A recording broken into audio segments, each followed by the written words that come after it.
What I've outlined to you is the physiology of death.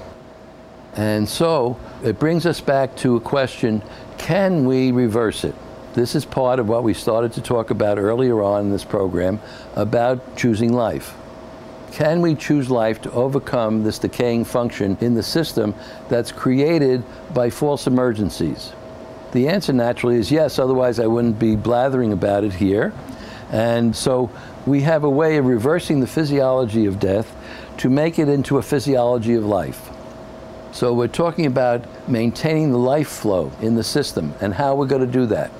It takes us back to 2 points that we have to know. One is the discernment of a true emergency from a false emergency. The second is what has generated the true and false emergencies.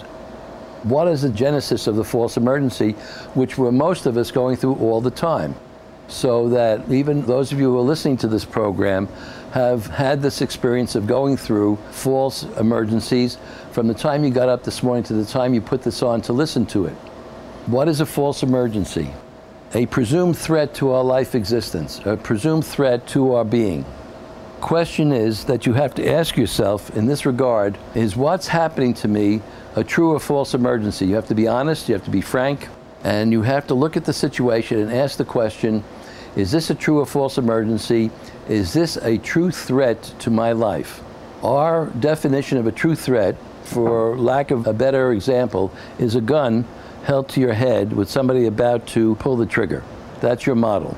If there's no gun held to your head, and we're using that as a standing model because it's not necessarily the case that even if that happens, that it's a true emergency.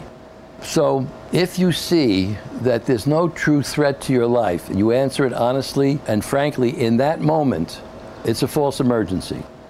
So what do you tell yourself? You tell yourself, and use your own name, that your own name is creating a false emergency, that it's untrue, and that the emotional state that's connected with it has no value, and that you're fabricating a story about your life existence at this moment. Now you know that if you stop the emergency state, what happens after that is a natural unfoldment. If you stop the emergency state, there's no chemical imbalance. There's no neuromuscular tension. There's no uneasy feelings. There's no unusual cellular response that has to come to take care of the imbalanced metabolic state. If that's the case, there is no decay. And if there's no decay, there's no death. It all follows of a piece. Can we turn around the emergency state? Obviously, the answer is yes. That simple question turns it around.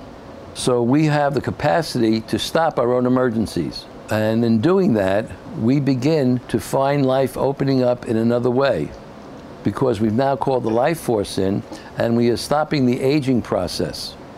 We're stopping the aging process physiologically. And so the question then comes, what has generated this emergency state? Why does this create emergency in me?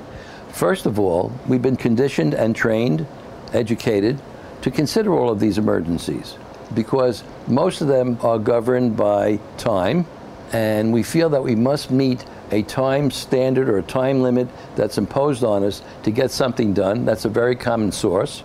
But generally speaking, the emergency states are imposed on us by our own misconceptions and our own misperceptions. What we impose upon ourselves, which may also include this time standard of getting things done at a certain time, or that there's a certain deadline we're under and we must get things done. And you hear as I'm speaking to you that I'm talking in the future. We must get it done, we're supposed to get it done, that if we don't do this, then this will happen. And I might share with you that this is the most destructive statement of all in our language.